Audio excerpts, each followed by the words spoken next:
Well, I'm going to talk about the rebuilding of the London churches, but in the first part of this lecture, I want to talk about astronomy, which seems appropriate on a day in which our own star is burning quite so brightly. And for those of you watching online, subsequently, I should say it's the hottest day of the year, and it's a hot one.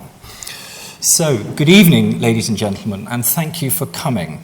I'd like to begin my lecture by discussing another lecture that was once delivered in Gresham College.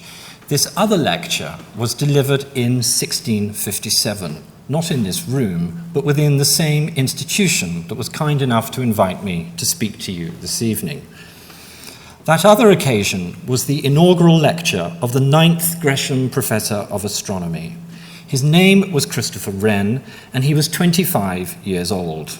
This was his first academic position here at Gresham, and great things were expected of him. He was, as John Evelyn, his contemporary, put it, a miracle of youth. Wren was to live another 67 years. This is Gresham College as was. We'll come back to this. So Wren, following his appointment to Gresham in 1657, was to live another 66 years, 2/3 of a century. And Wren is, of course, best known as the architect of St. Paul's Cathedral, the city churches, numerous royal palaces, university buildings, a few country houses, and much else besides. Before all this achievement in architecture, however, Wren enjoyed a distinguished career as a scientist, or what the period he lived in would have termed a mathematician. To be a mathematician in the 17th century denoted a wider range of interests than it currently does, and this was especially true of Wren, who we see here now in the death mask made in 1723, today preserved at All Souls College, Oxford. It was as an astronomer, as we've already seen, that Wren began to build his own academic career. But his interests ranged more broadly than this to encompass cosmology, mechanics, microscopy, surveying, medicine, and meteorology.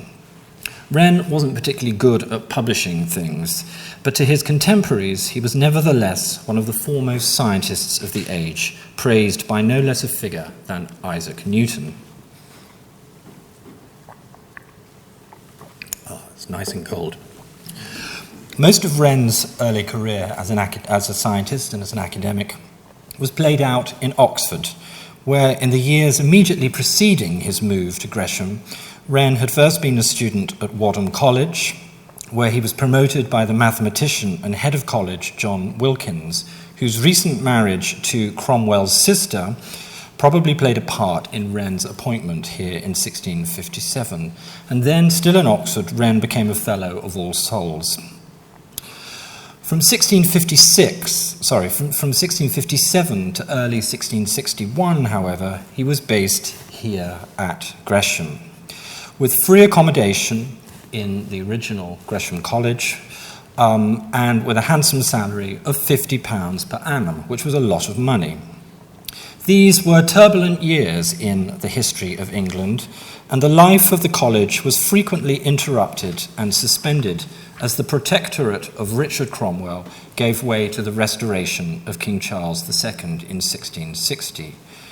But when circumstances allowed, Wren fulfilled his duties that were far from onerous. One lecture a week in term time, to be given in Latin in the morning and repeated in English in the afternoon. I'm relieved to say I didn't have to lecture this morning in Latin. The text of Wren's Gresham lectures has not survived, but with the sole exception of his inaugural lecture, which likewise survives in two versions, one in Latin, the other in English. So I'd like to devote the first part of my lecture to discussing Wren's Gresham lecture, for this remarkable source sheds important light on the central question or issue of Wren's career and the main theme of this lecture. How did a professional astronomer here at Gresham College become the architect of St. Paul's Cathedral and the city churches?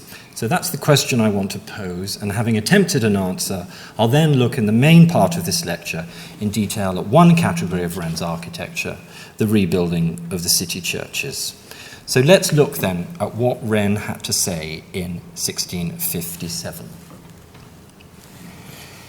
He begins his lecture very modestly, looking, and I'm quoting now, looking with respectful awe on this great and eminent auditory, and with acknowledgement of his youth.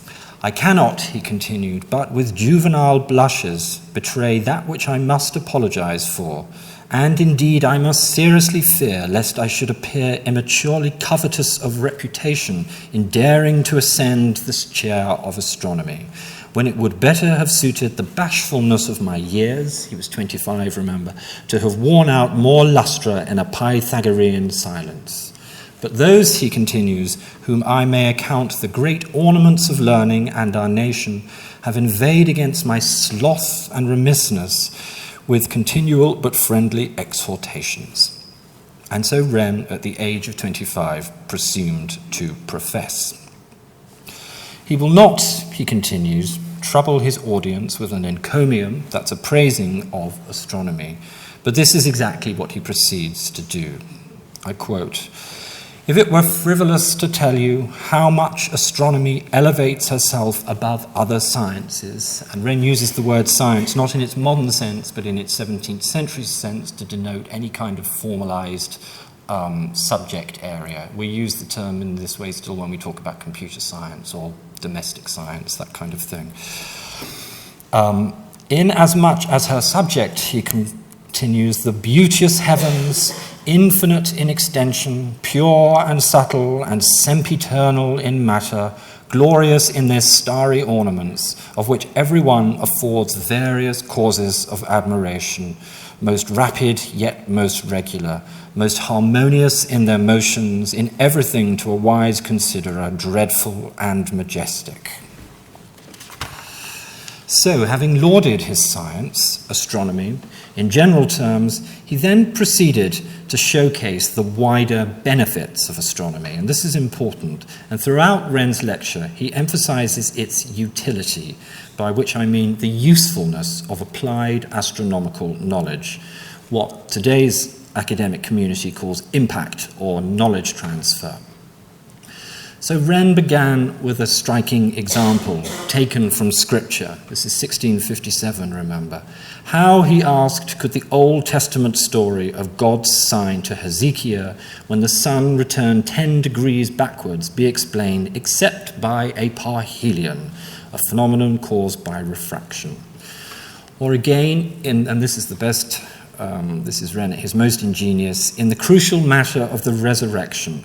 How could Jesus have spent 3 days and 3 nights in the sepulchre when he was buried on the night of Good Friday and rose before dawn on Easter Sunday, unless one took into consideration the fact that while the hemisphere of Judea was experiencing a day and 2 nights, another hemisphere was experiencing a night and 2 days, making, very conveniently, a total of 3 days and 3 nights in respect of all the inhabitants of the earth.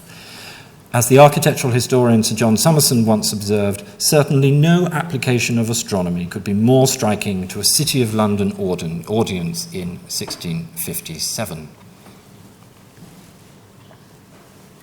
Wren then turned to astronomy's relationship to medicine, what he termed physic, and the social benefits that might flow from such a relationship. While ridiculing, quote, the ungrounded fancies of astrological medicators, he called for a serious consideration of how disease relates to, quote, the seasons of the year and the several winds and the varieties of weathers. In other words, climate. And in this sense, he was looking into the future. From medicine in his lecture, he then moved on to another beneficiary of astronomy, navigation. The creeping ships of the ancients, he states, contented themselves with a little parcel of the world, whereas we furrow the great ocean and gather our aromatic harvests from the remotest parts of the globe by the favour of astronomy. which hath enlarged both our understanding and habitation, and given thereby politeness and consequently religion and laws to the barbarous world. So it was astronomy that made possible the discovery of the world and the civilization of that world, as Wren saw it. And this leads Wren back to astronomy and the Copernican Revolution, the hypothesis that it is the sun, wherever it is, rather than the earth that occupies the center of the solar system. With the circumnavigation of the globe, Wren continues, the earth was concluded to be truly globous and equally habitable all around. And this, he continues, gave occasion to Copernicus to guess why this body of earth, so apt a figure for motion, might not move among other celestial bodies, and finding it likewise among the antiquated opinions, he resolved upon this occasion to restore astronomy.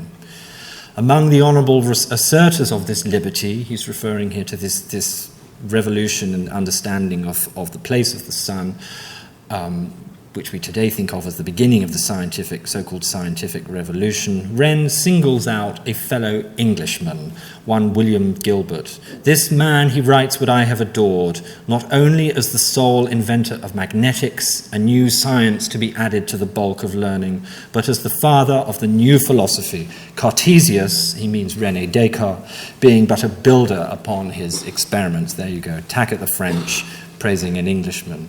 Then he attacks an Italian, Galileo. Wren argues Galileo laboured to prove the motion of the earth negatively by taking off objectives, whereas Gilbert, our Englishman, had reasoned positively and given us an exact account, quote, of the motion of gravity upon the earth. End of quote. It was Gilbert, Wren continues, who gave Kepler, another key European astronomer, magnetics into the motions of the heavens and consequently of building the elliptical astronomy. That's the discovery that the planets circle the sun in an elliptical orbit.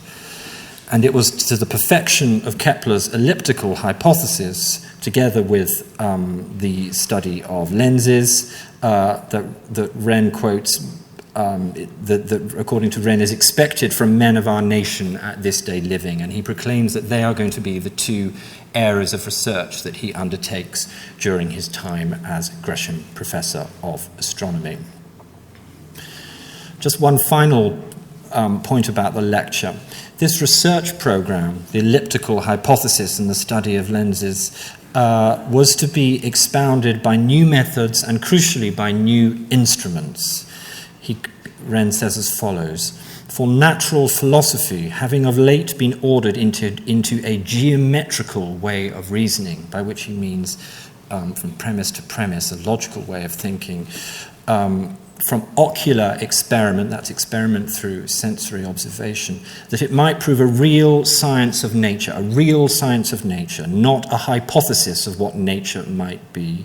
And this was made possible, Wren believed, by the perfection of telescopes and microscopes, in other words, instruments that could allow us to see further and deeper, by which, he continues, our sense is so infinitely advanced. This seems to me the only way to penetrate, he writes, into the most hidden parts of nature and to make the most of creation. Remember that, peering into the hidden parts of nature and then applying it. We'll come back to this when we think about architecture. Instruments, then, were to play an important role in Wren's academic program, and we know that during his time here at Gresham, he collaborated on telescope building, and that in 1658 he mounted a 35-foot telescope in the college courtyard, which you can see here. So, reading Wren's lecture, one senses his excitement at the opportunity that he had been afforded. We sense his excitement at new perspectives, giving rise to new discoveries, and we sense his excitement at the public good that would flow from these discoveries. His lecture, then, gives us a route map from the creation of scientific knowledge to its application in the public realm. But more specifically, how do we get from astronomy to architecture? Well, to answer this question, I'd like to step back from Wren's inaugural lecture now and look afresh at its institutional setting, Gresham College. This extraordinary institution, and it always has been an extraordinary institution, was created, as many of you doubtless know, by Sir Thomas Gresham, merchant prince, senior diplomat, and founder of the Royal Exchange, one of the richest men of the age. Following the death of his son, Gresham gave the Royal Exchange to the City and the Mercers' Company on the condition that they institute lectureships on 7 subjects. The lectures to be given in Latin in the morning, as we've already heard, and English in the afternoon. The origins of Gresham College are not particularly well documented, and Gresham's ambitions for the college and its purpose are difficult to ascertain. But something can be inferred from his choice of subjects. That's the subjects in which lectures were given, and they were 7: in divinity, law, physic, geometry, astronomy, rhetoric, and music. One, broadly speaking, one on each day of the week. Now, the first thing to say about this is that it is comprised almost entirely of subjects traditionally taught at Oxford and Cambridge, and within universities the length and breadth of Europe, but with significant differences and omissions, particularly omissions. University learning in this period, which we can still refer to broadly speaking as the Renaissance, university learning was grouped into 4 faculties. First, there was the arts faculty, which was comprised of the 7 liberal arts, which you can see I've listed for you there. And then there were the 3 senior faculties: divinity, law, medicine. And they were called senior faculties because in order to study in them, you had first to have taken the arts degree to the level of a master's. Now, the 3 senior subjects,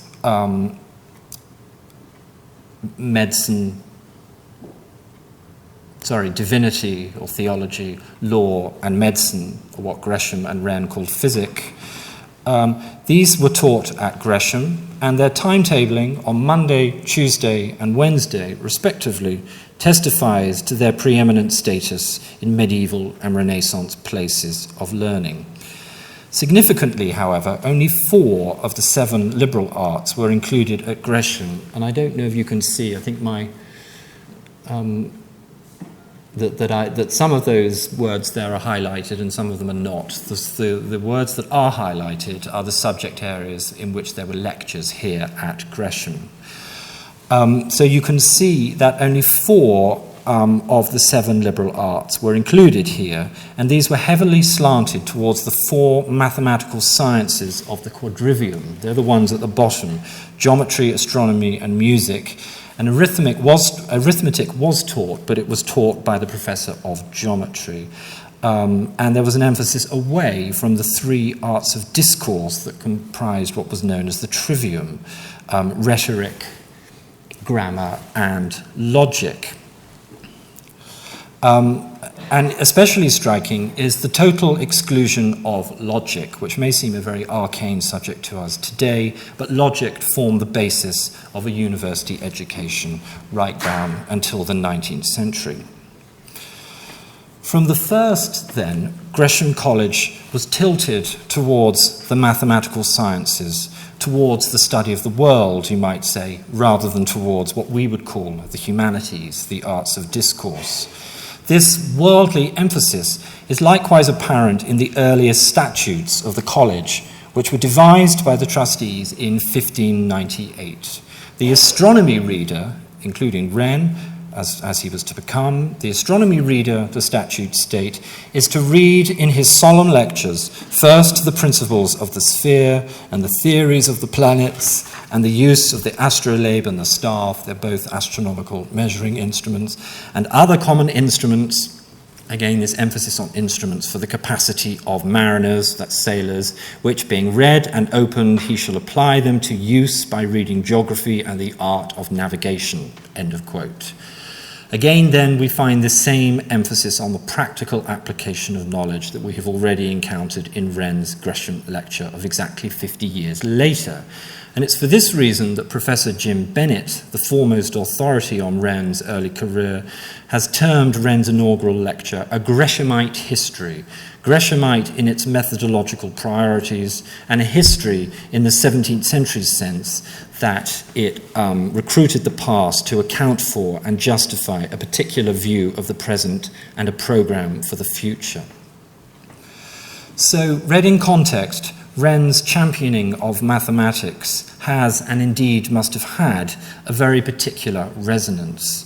I quote from his lecture then one final time: "For mathematical demonstrations being built upon the impregnable foundations of geometry and arithmetic are the only truths that can sink into the mind of man, void of all certainty." That's quite a claim. The only truths that can sink into the mind of man, void of all certainty.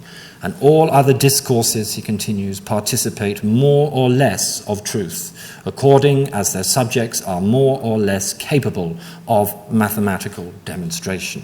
There's something almost zealous about this. Even logic, which, as we've just seen, was traditionally privileged within university learning, was ultimately subject to the universal efficacy of number, or so Wren claimed. So Wren was undoubtedly playing to his audience here, and I'm sure they lapped it up. But there's no reason to question his sincerity, for he went on to practice what he preached, and his 4 years here at Gresham were amongst the most fruitful of his career, though somewhat characteristically, he never got round to publishing very much of it, as I've already mentioned. But again, I pose the question, more particularly, how do we get from astronomy to architecture? How do we navigate from Gresham College to the city churches? The answer, broadly speaking, is that architecture itself, as a professional practice and as a category of knowledge, was understood, and in Renaissance England especially so, as a branch of applied mathematics, owing to its basis in number and geometry. And this equation between architecture, and classical architecture in particular, and mathematics was widely understood in the period.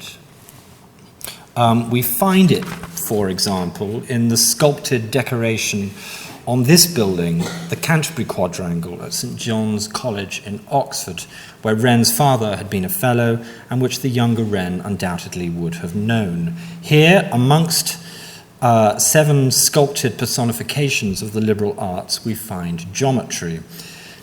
There she is. She wears a mural crown, emblematic of military architecture, and the books that identify her as geometry include, in addition to standard mathematical text, including Euclid and Archimedes, a copy of Vitruvius. I think that it's that one there, but the angle's rather too sharp for me to be absolutely certain. And what, you may ask, if you don't know, was Vitruvius, is Vitruvius. Vitruvius is the one treatise on architecture to have survived from the classical world. So by associating Vitruvius with the liberal art of geometry, classical architecture is by implication brought within the realm of university learning. This inclusion, however, was only nominal, for architecture was seldom, if ever, taught within the Oxford schools, nor, so far as I know, here at Gresham, though I can't say this with absolute certainty. But Vitruvius, the text of Vitruvius's text, enjoyed a particular place in the wider culture of English mathematical practice in London and elsewhere. For just as architecture sat within the spectrum of applied mathematics, as I've been telling you, so the opposite was also true, in that mathematics sat within the spectrum of what architecture was itself understood to be. And if that sounds crazy, it's because Vitruvius's book is a book about architecture, but from our perspective, it's a view of architecture that includes all sorts of things that don't seem to ours to have anything to do with architecture, including in volume 9 of the treatise, a design for a weather clock, a water-based weather clock, which we can see here from a 16th century illustration. And this was one of the interests that Wren had as a young man in making weather clocks and machines for recording the weather, which ties in with his medical program, as we briefly heard a moment ago.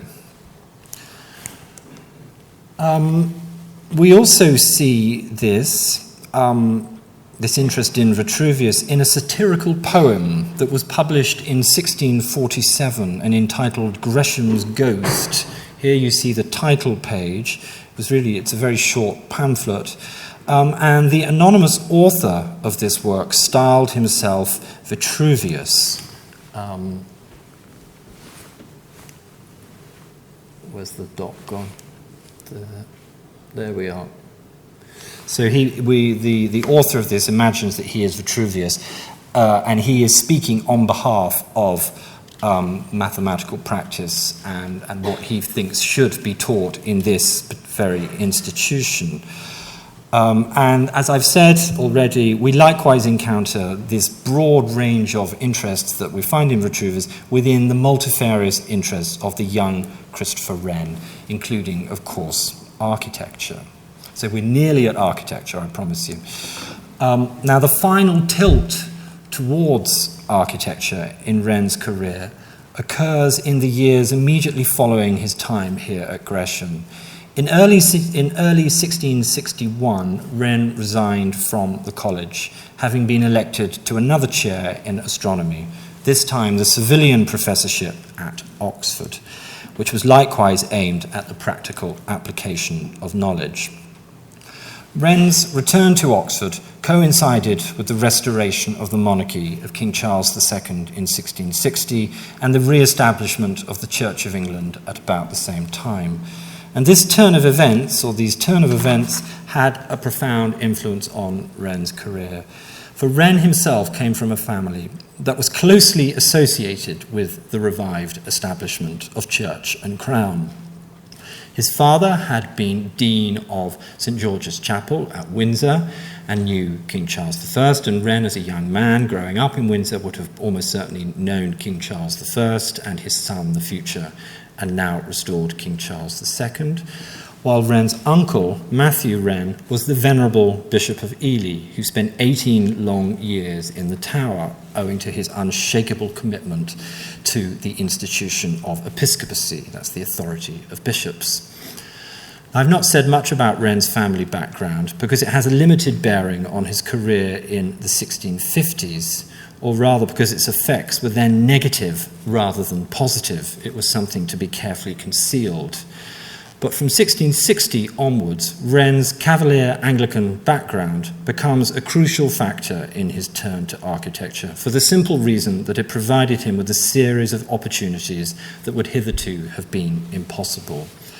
So, 2 years after Wren leaves Gresham and returns to Oxford, he was invited to design the Sheldonian Theatre in Oxford, which you can see on the right in colour, and Pembroke College Chapel in Cambridge on the left. 2 projects, one in either university, almost exactly contemporary in date, that were closely associated with the restoration of church and crown and everything that meant.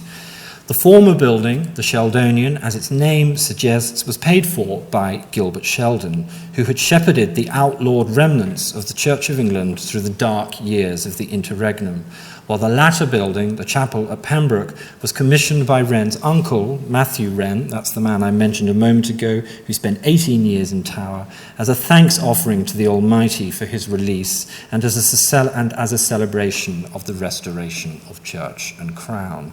So these are projects that are deeply bound up with the politics of the moment. And the younger Wren, then, was now the right man in the right place at the right time with the right qualifications. And by the end of the 1660s, Wren had been appointed, and at the end of the 1660s, on the other side of the Great Fire, the turn to architecture was complete with Wren's appointment to be architect of St. Paul's Cathedral in 1669, and at the same time he took on the role of Surveyor General of the King's Works, which meant that he was the king, in effect the king's architect. And it was at about this time that he finally resigned as civilian professor of astronomy, in effect bringing, in some respects, though not entirely, bringing his academic career as a scientist, if not his interests, to a close. So, the call to rebuild the city churches came in 1670, and it's to this project then that we now turn.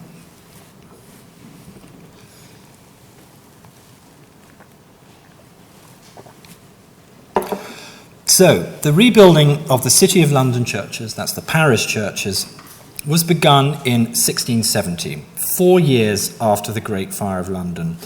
The fire, as I'm sure you all know, destroyed 4/5 of the city, the ancient square mile, and within that area of devastation, 80 medieval parish churches were destroyed or gutted.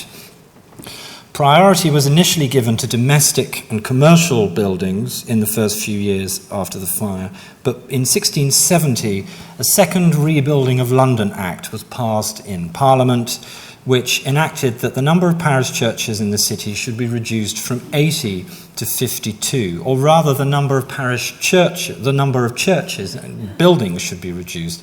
In actual fact, the number of parishes was retained, and for a long time after the rebuilding of the churches, single buildings were occupied, none too happily, by 2 parishes concurrently. This was a cause of no end of rowing and conflict, as you can imagine. The Act of Parliament also decreed that, if that's the right word, that the rebuilding of the churches should be paid for by a tax on coal entering the city, entering through the river, by the river, and that the rebuilding programme should be overseen by a commission of 3 public figures. 2 of these public figures were to be senior clerics, the Archbishop of Canterbury, by now Sheldon, of Sheldonian fame, and the Bishop of London, who in 1670 was a man called Humphrey Henchman. And the third member of the commission, or the third commissioner, was the Lord Mayor of London. But as the latter changed from year to year, because the period of office was a single year, authority for the rebuilding of the churches was in effect divested in the episcopate, that's the bishops of the Church of England. And this is a crucial reason, this is important and significant, and it's the reason why the rebuilt churches assumed a degree of aesthetic and liturgical uniformity and consistency. For the parishes themselves, notoriously diverse in their theological outlook, were in effect disempowered by the organizational structure in which their churches were rebuilt for them. The city churches then represent a very top-down solution to what a purpose-built Anglican church should look like. And in that sense, they're very much in keeping with the whole spirit of the restoration and the revival of church and crown from above. This brings us back to Wren, whom the commissioners appointed to take charge of the rebuilding at their first meeting in May 1670. That they did so, that they turned to Wren, by this stage is hardly surprising, for by 1670, Wren, as we have just seen, had become Surveyor General of the King's Works and was the architect of the new St. Paul's, although the construction of the latter wasn't to begin for another 5 years. And he was also, for the reasons I've already explained to you, very much part of the establishment that was now back as the establishment, if you see what I mean. The rebuilding of the churches was organised from within the Office of Works at Whitehall, where Wren lived in an official residence and where he worked, although the rebuilding of the churches, strictly speaking, was distinct from the other areas of Wren's career and was financed distinctly from, as I've said, from the coal tax. And here you can see a bird's eye view of Whitehall before it was mostly destroyed by fire in 1698, and you can see Wren's house is, where is it? It's there, and there's a detail of that. So this is where, in these rooms here, probably behind these windows here, that the rebuilding of the churches was conceived and realised. Now, Wren was appointed to, quote, and I quote from the Commissioner's Order Book, to direct and order the dimensions, forms, and models of the said churches, end of quote, while 2 assistants were appointed to assist in all surveys, contracts, accounts, and propositions. Not quite sure what propositions means. The latter posts, the 2 assistants, went to Wren's friend and fellow mathematician and experimental philosopher Robert Hooke, of Hooke's Laws fame, and to Edward Woodruff, the experienced surveyor of Westminster Abbey and a skilled architectural draftsman. The cost of the churches, as we saw a moment ago, was met by the coal tax, but the dues from the tax were slow in accumulating. So the Commission devised a kind of private finance initiative whereby any parish able and willing to advance £500 or multiples thereof upwards, any parish willing to advance such sums of money into the Chamber of London would see work commenced on their church. And these deposits were subsequently repaid with interest in exactly the order in which the parishes came forward to present them to the chamber. So market forces, as it were, played an important part in the rebuilding of the churches and helped to determine this, in fact, very largely determine the sequence with which the churches were rebuilt. So there was very little attention given to an even distribution of churches across London. It was, if you could produce the money, you could have your church rebuilt. With a few exceptions, some of the very poorer parishes had the cost of their churches paid directly from the coal tax. So, having deposited one of these sums in the Chamber of London, the representatives of the parish then travelled from London or from the city across to Westminster by boat, normally by boat, to see Wren here at Scotland Yard. And we know from the records of the parishes that they almost always took Wren out to lunch, and they almost always gave him gifts. Gift giving was an important part of commercial culture in late 17th century England. Wren would then enter the name of the parish on a list which he kept in his office at Scotland Yard, and he too was duty-bound to rebuild the churches according to this predetermined sequence. So, a dozen or so were begun for this reason straight away in the building season of 1670, including St Mary le Bow, St Mary at Hill, St Edmund the King, St Lawrence Dury, St Magnus Martyr, and St Bride Fleet Street, all of which, I'm pleased to say, survive to this day.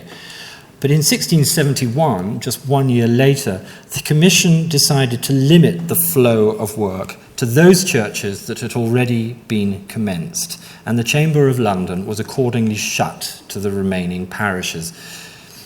By the mid-1670s, however, this first batch of churches was nearing completion, and the chamber was again reopened, precipitating a second batch of churches begun in about 1676. This closing of the chamber also gave Wren the opportunity to focus on the commencement of St Paul's Cathedral, which happened in 1675. So churches begun in this latter phase were St Anne at St Agnes, which survived, St James Garlick Hythe, St Peter Cornhill, all of those survive, and St Antolin Budge Row, which alas doesn't survive anymore, though I'll show it to you later. Two or three churches were then begun each year throughout the late 1670s and early 1680s, and the very last churches were begun in 1686.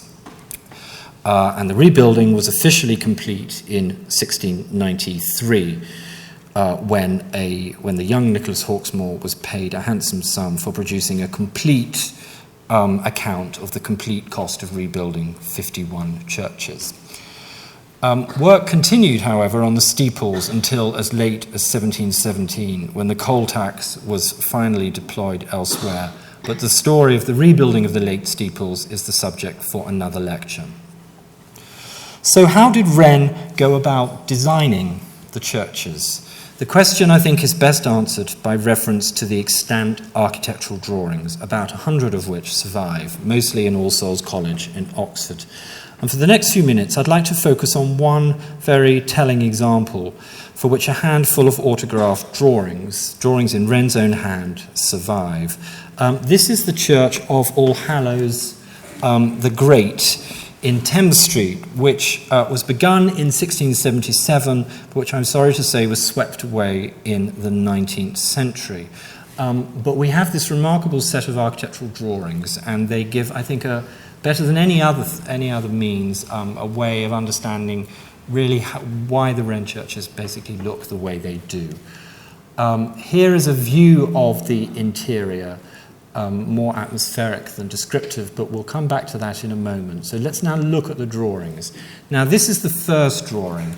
I'm just going to step around here. Can you still hear me properly? This drawing is a survey plan of the building that was destroyed in the fire. We know that Wren sent surveyors into the city to measure the ruins, and he used these drawings as the basis of producing his designs. So what we have here is a dimensioned survey plan, which isn't in Wren's hand. It's in the hands of one of these assistants, but crucially, Wren then picked it up and started to sketch ideas for the new church over the ruins of the old church. And this tells us a number of important things. It tells us that Wren, wherever possible, retained not only the foundations, but large portions of wall as well. So the new churches very much grew out of the old churches. You can't really see the pencil work very clearly, I'm afraid, on my not very good quality reproduction.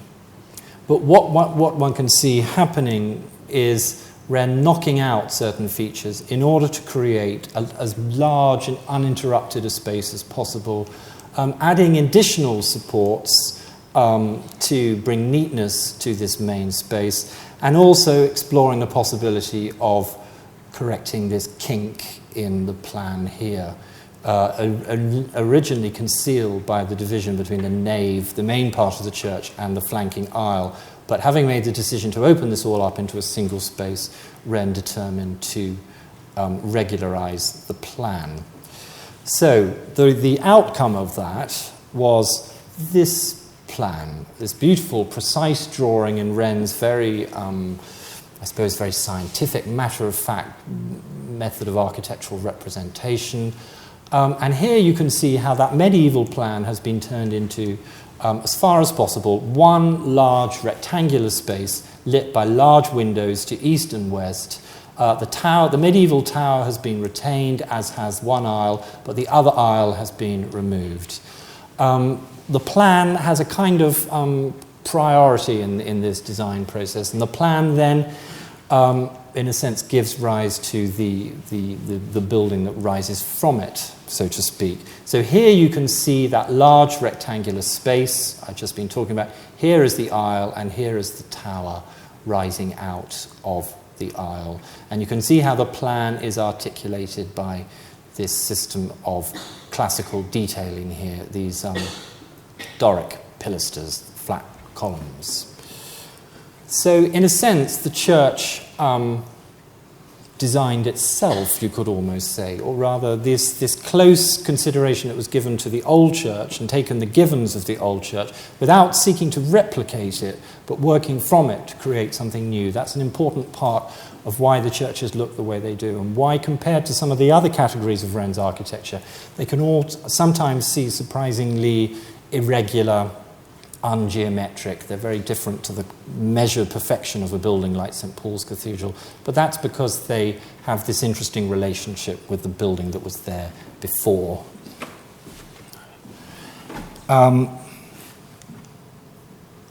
That's just showing you the two drawings together.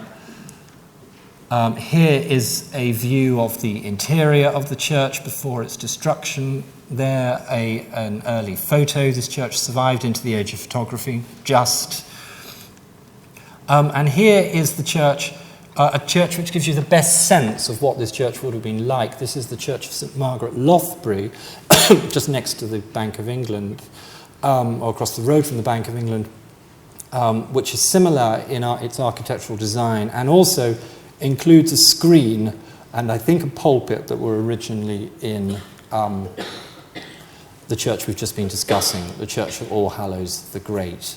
Wren himself was not responsible for the liturgical fittings, for the pewing, for the altarpiece, the reredos, occasionally screens. That was the responsibility of the parish, although they did sometimes consult Wren.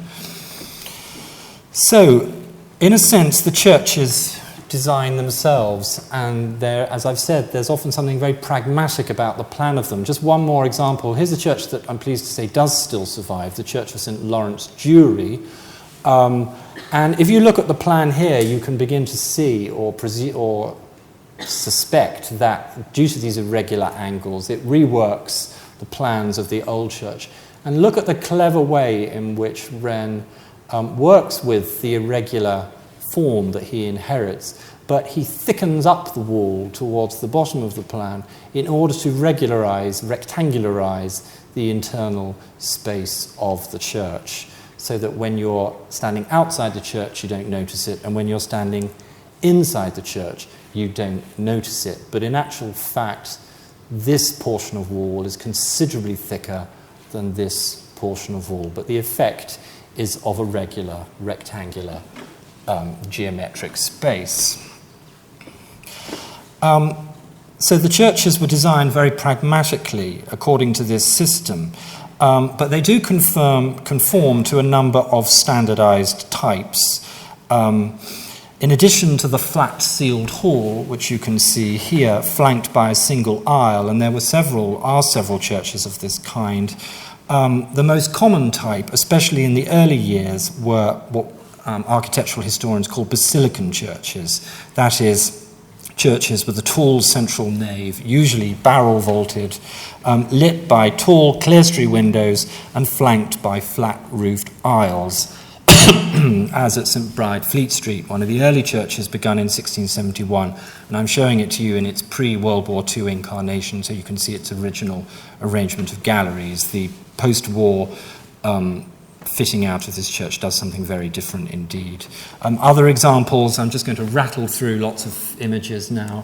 Apologies if your favourite church is only up on the screen for half a second.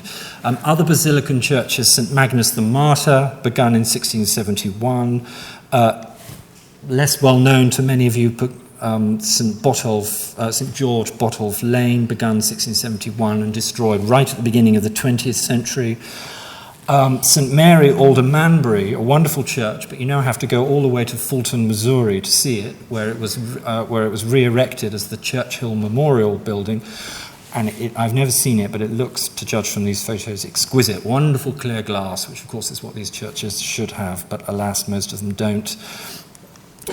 Christ Church, Newgate Street, now a burnt-out shell, or a partial burnt-out shell. And St Peter, Cornhill, begun 1675. Most of the larger parish churches were built in this way, but Wren revised this type in the mid-1670s, primarily to better integrate the galleries into the architectural formula. I've already mentioned that the galleries were not the responsibility of the architect, they were the responsibility of the parish, and the aesthetic effect of their inclusion in the early churches was not always entirely happy. And so Wren came up with a new structural solution beginning at St James Piccadilly, here where you can see the galleries are raised up on a sort of lower level, and then the gallery itself supports a series of columns which then support the aisles themselves vaulted. Other examples, St Andrew Holborn, just down the road, where I tried to have a look just before I gave this lecture, but it was locked. St Andrew by the Wardrobe, completely rebuilt, but very beautifully rebuilt. And the most famous of them all, St Clement Danes, which I show you here in an architectural drawing produced in Wren's office. And there's another architectural drawing. Where Wren inherited a square-out footprint, he opted for centralized plan types, including domes over squares or rectangular spaces, as at St Mary Abchurch. There's St Mary Abchurch with its wonderful painted dome. St Mildred Bread Street, destroyed in the Second World War, and St Swithin Cannon Street, which also had a dome. I couldn't find an interior view. Again, alas, destroyed in World War II in the bombing of 1941. Related to this trio of dome churches are a handful of churches that adopt a so-called cross-in-square plan, which exist in a number of variant forms. At St Mary at Hill, which you can see here, which alas still is without its fittings, which are all in store and really ought to be put back. And here the central space is surmounted by a dome. Other examples, St Anne and St Agnes of a few years later, and a particularly good example, this very handsome church, St Martin Ludgate, on the way up to St Paul's. Here the central space isn't domed, but is groined, vaulted, and it makes a very powerful architectural form. Elsewhere, Wren combines elements of centralized and basilican, that's round churches and rectangular churches. There were two very remarkable churches, remarkable in their unusual planning, both alas gone. St Bennet Fink, which I show you here, begun in 1670, and St Antolin, begun in 1678. These were both designed as polygonal ovals, in both cases because the footprint of the site was, part of it was removed for a road improvement scheme. So a rectangle had one corner chopped off, and that was the stimulus for this decision to design the churches as these elliptical ovals. And this studied ambiguity between longitudinal and latitudinal, between length and width, between focus, finds its most celebrated expression in the most famous of all of Wren's parish churches, St Stephen Walbrook, always the most architecturally sophisticated, and I'm pleased to say still with us. And being the Lord Mayor's church, was singled out for particular attention by Wren and his team. Here Wren introduced double aisles, flanking the nave as the main east-west axis, but towards the far end of the church, the aisles are gradually peeled away to provide the columns that provide the support for the four corners of the dome that Wren introduces into the church. In this case, the cross axis was determined by a side door, long closed up from the adjacent stocks market, and now the site of the mansion house. And you can just see that originally, we're looking at in profile, there was a very grand porticoed entrance into this church from the side, and there were covered walkways which formed part of the market that was on the site of the mansion house, and that explains partly the geometry of the church. It also explains why there are so few windows at the lower part of the church, because as you can see, it was abutted by these structures long since swept away.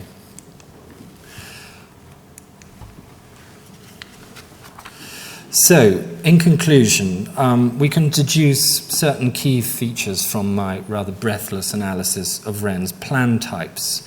Firstly, while keen to retain as much of the original foundation as possible, and therefore the footprint of the old church, he was in no way seeking to perpetuate the memory of the old churches. In fact, the footprint of the old churches becomes the basis for a radically different architectural conception, for two interrelated reasons. Excuse me. Firstly, Wren sought to unify the internal space of his churches as far as possible by removing aisles and screens. His reasons for doing so can be discerned from a document that he prepared for a later church rebuilding campaign, the so-called 50 New Churches, begun from 1711 and associated with his one-time pupil Nicholas Hawksmoor. The churches, he writes, must be large, but still in our reformed religion, and he's referring here to the Church of England, it would seem vain to make a parish church larger than that all who care are present can both hear and see. That's the key the key statement. All who are present can both hear and see.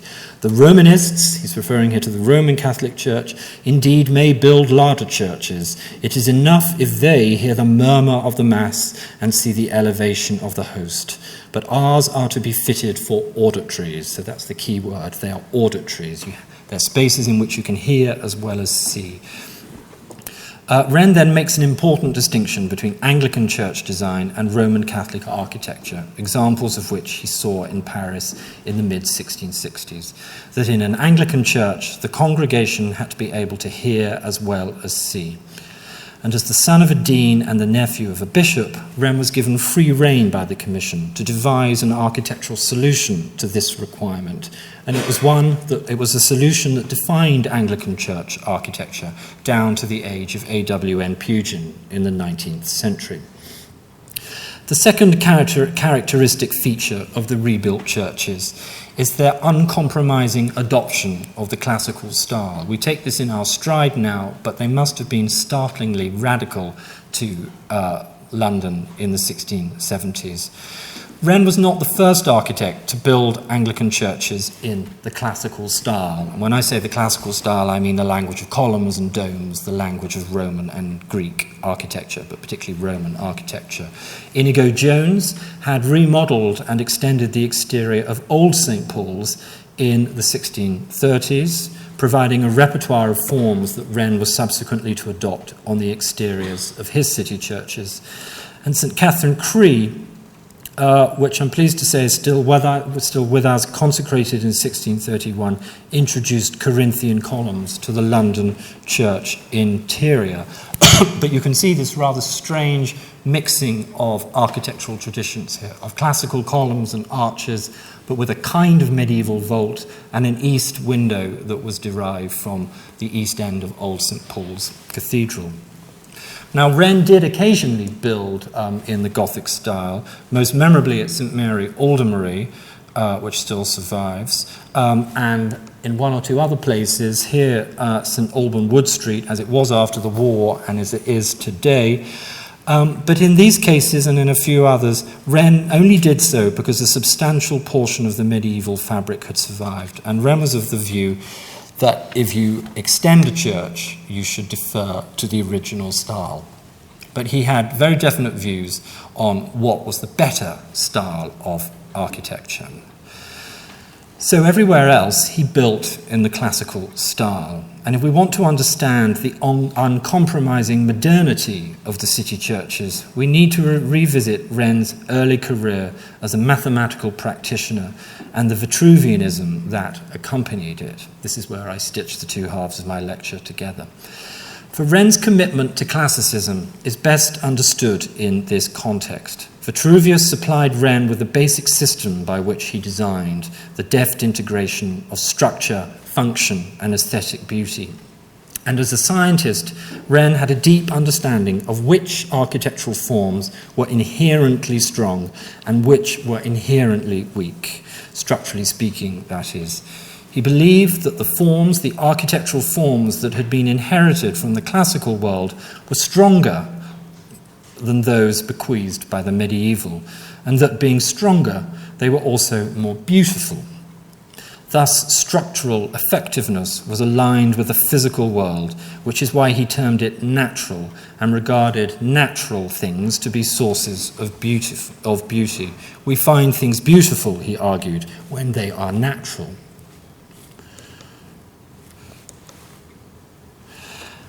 And so the churches and Wren's architectural career as a whole can be understood within the wider culture of applied science that Gresham College was established to promote and advance, and that Wren's inaugural address of 1657 voiced with such eloquence.